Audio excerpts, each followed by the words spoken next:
Dua orang pelaku yang merupakan kurir narkoba jenis ganja berhasil ditangkap petugas kepolisian Satreskoba Polresta Malang Kota. Dari penangkapan kedua pelaku ini, polisi turut menyita ganja kering seberat 4,5 kg. Dua pelaku yakni berinisial BW warga Gadang dan AAP warga Jalan Kolonel Sugiono, Kota Malang. Dua pelaku yang merupakan kurir narkoba yang baru saja ditangkap oleh Satreskoba Polresta Malang Kota. Penangkapan dua pelaku ini berawal dari kecurigaan sebuah ekspedisi di kawasan Jalan Kolonel Sugiono, Sukun, Kota Malang akan paket yang mencurigakan. Polisi pun kemudian melakukan penggeledahan dan pemeriksaan dan ditemukan adanya ganja kering seberat 820 gram. Tak lama kemudian polisi langsung menangkap pelaku AAP yang mengirimkan ganja tersebut lewat ekspedisi. Dari pengembangan penangkapan AAP, polisi kemudian menangkap satu tersangka lainnya yakni BW. BW sendiri yang menugaskan AAP untuk melakukan packing dan mengirim ganja kering tersebut ke ekspedisi. Ternyata kedua kurir ini mendapat perintah dari satu pelaku lain berinisial Z yang berada di dalam lapas di wilayah Sumatera. Kedua pelaku mengaku mendapat imbalan sebesar Rp200.000 untuk sekali packing dan mengirimkan ganja ini. Atas perbuatannya, kedua pelaku terancam dijerat pasal 114 ayat 1 dan pasal 111 ayat 2 Undang-Undang Nomor 35 Tahun 2009 dengan ancaman maksimal 20 tahun penjara. Kronologisnya, ini terjadi pada hari Selasa, tanggal 4 Agustus 2020, kurang lebih pukul 14.15. Ini di salah satu ekspedisi pengiriman ya, saya tidak sebutkan, di Jalan Kolonel Sugiono, Kelurahan Cipto Mulyo, di Sukun. Ya.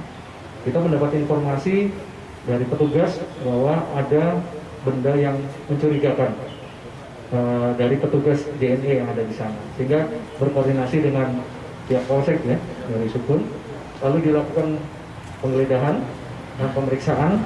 Nah, didapatkan ganja kering seberat 820 gram. Ya, ini pertama kali waktu kita dapatkan di lokasi.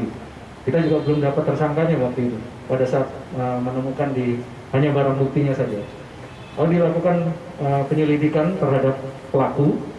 Ya, kita berhasil mengamankan tersangka atas nama AAP. Ya, AAP inilah yang menitipkan barang di salah satu ekspedisi. Lalu dilakukan lagi pengembangan, kita dapatkan lagi tersangka atas nama BW. Ya, nah tersangka BW inilah yang mendapatkan barang dari Jawa Tengah. Jadi dia di sekira bulan Agustus ini juga mendapatkan kiriman dari Jawa Tengah menggunakan alat transportasi kargo dari ekspedisi dari kereta api dari Jawa Tengah. Jadi hasil pemeriksaan total ada 10 kilo yang dikirim dari Jawa Tengah, lalu diambil oleh tersangka BW di stasiun, lalu dibuat paket-paket seperti ini. Sambil dia nanti menunggu ada telepon lagi tersangka yang masih kita cari DPO atas nama Z. Nanti ada perintah dari Z bahwa dia harus kirim, maka dia akan siapkan paketnya, lalu dia kirim via ekspedisi tadi yang di Jalan Kolonel Sugiono. Nah, dari total 10 kilo ini yang berhasil kita amankan ada kurang lebih sekitar 4,5. Ini pengakuan dari tersangka. Sebagian ada yang rusak, dibuang, sebagian memang sudah ada yang terjual. Simon Alfredo melaporkan. Setelah tutup selama beberapa bulan, wisata alam di Taman Nasional Bromo Tengger Semeru kembali dibuka pada hari Jumat 28 Agustus 2020. Dibukanya wisata Gunung Bromo berdampak pada dibukanya rest area Gubuk Klakah mulai Sabtu 29 Agustus 2020. Hampir 5 bulan ditutup akibat penyebaran COVID-19, wisata alam Gunung Bromo Tengger Semeru kembali dibuka pada Jumat 28 Agustus 2020. Pembukaan wisata Gunung Bromo setelah ada surat rekomendasi dari 4 bupati, yaitu Malang, Probolinggo, Pasuruan, dan Lumajang. Dibukanya wisata alam Gunung Bromo berdampak pada dibukanya kembali rest area Gubuk Lakah Poncokusumo, Kabupaten Malang. Rest area mulai dibuka untuk umum pada hari Sabtu 29 Agustus 2020 dengan pemberlakuan protokol kesehatan. Di dalam rest area sudah ada beberapa petugas yang berjaga untuk memastikan pelaksanaan protokol kesehatan bisa berjalan dengan baik.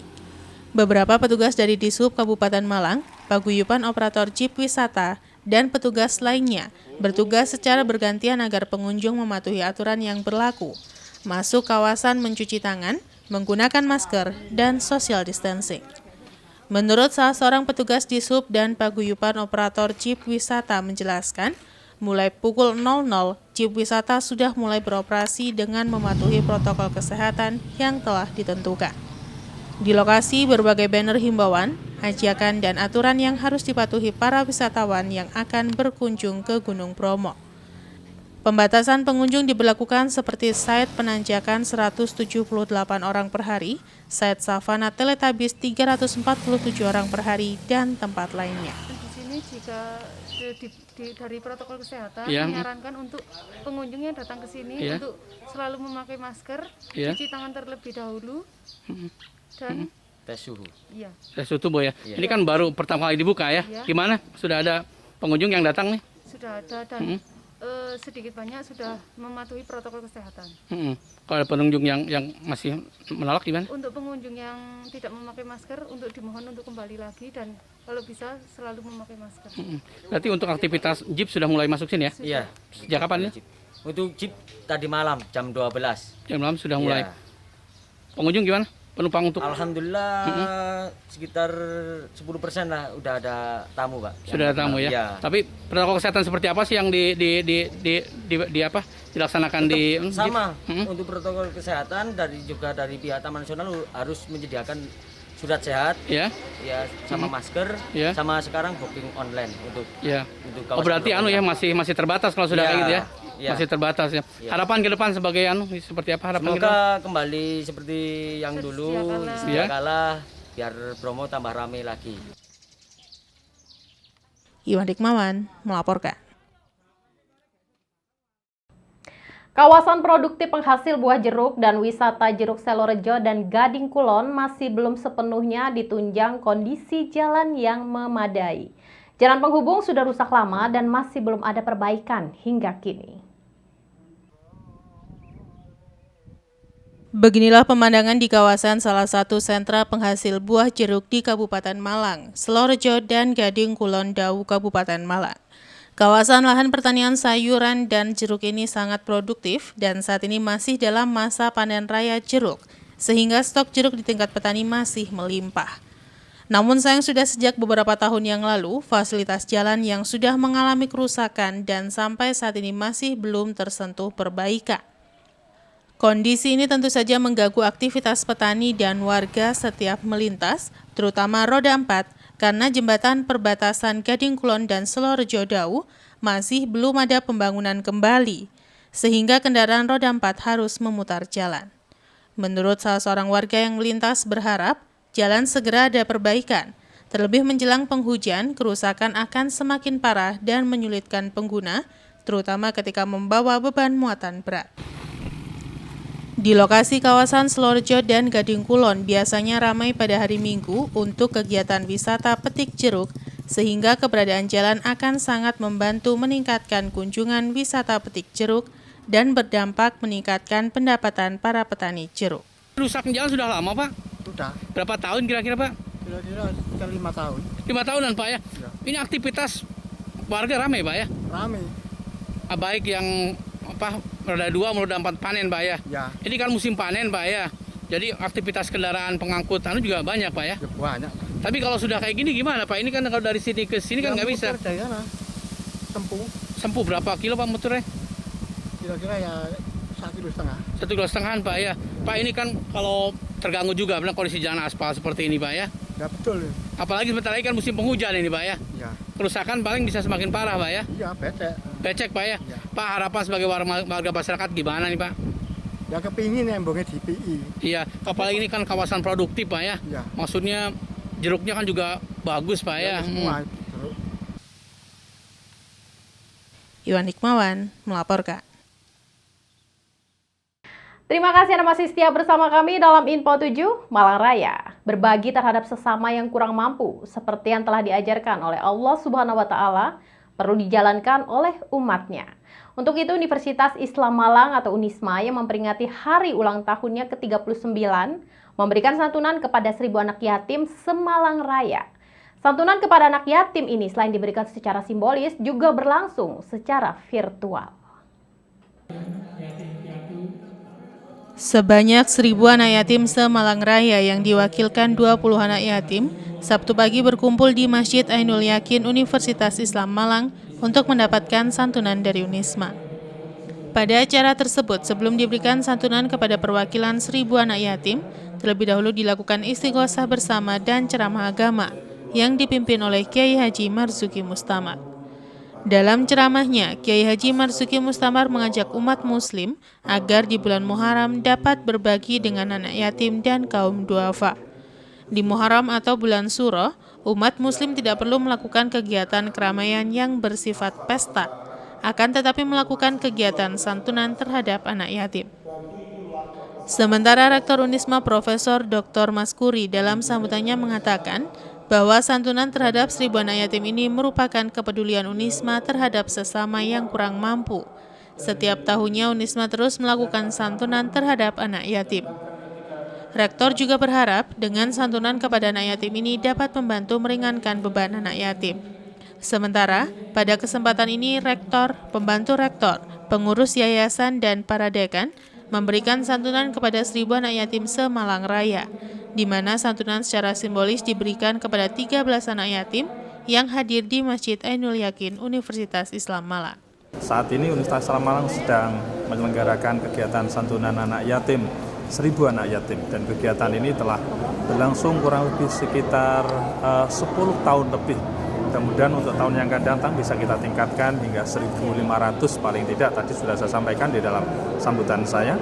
Dan di dalam bulan Muharram ini yang kita sebut sebagai Unisma berbagi, terutama bagi anak yatim piatu dan sekaligus juga membantu para pengasuh panti-panti asuhan yang saat ini mereka sedang melakukan pembinaan, melakukan pendampingan, melakukan pembimbingan, dan bahkan untuk menyediakan sarana hidup selama dia hidup. Ini sungguh satu kegiatan yang sangat mulia yang dilakukan oleh para pengasuh di yatim piatu.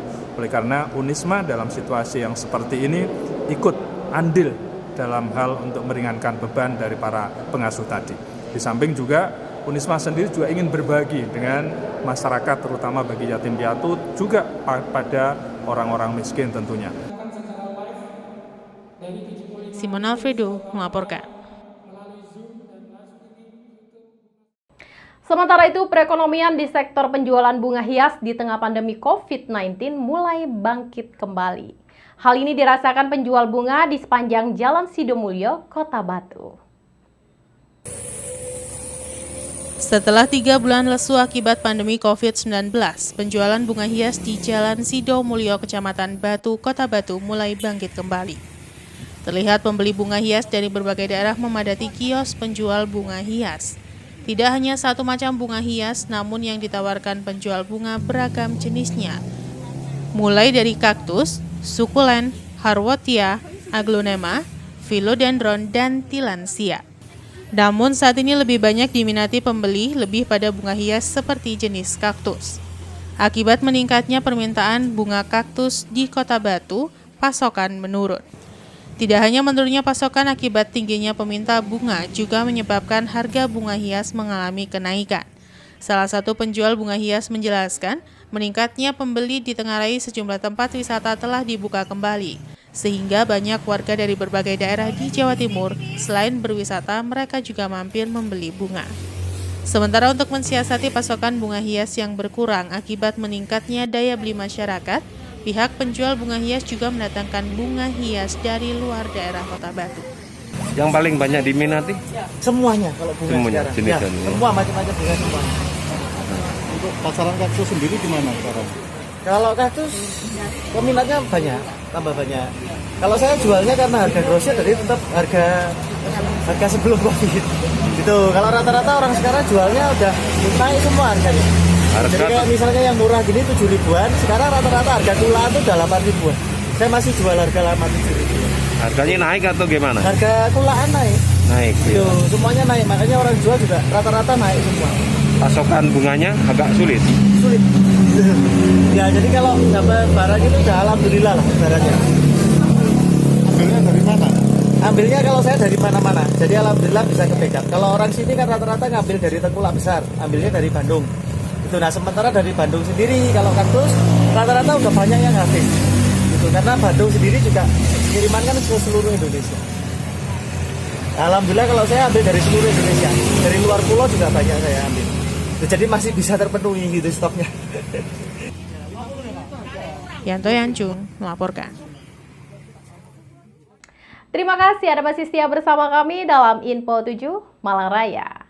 Meski program olahraga termasuk sepak bola masih belum ada kejelasan kapan bisa digelar lagi di masa pandemi COVID-19 ini, PSSI Kota Batu tak ingin berdiam diri.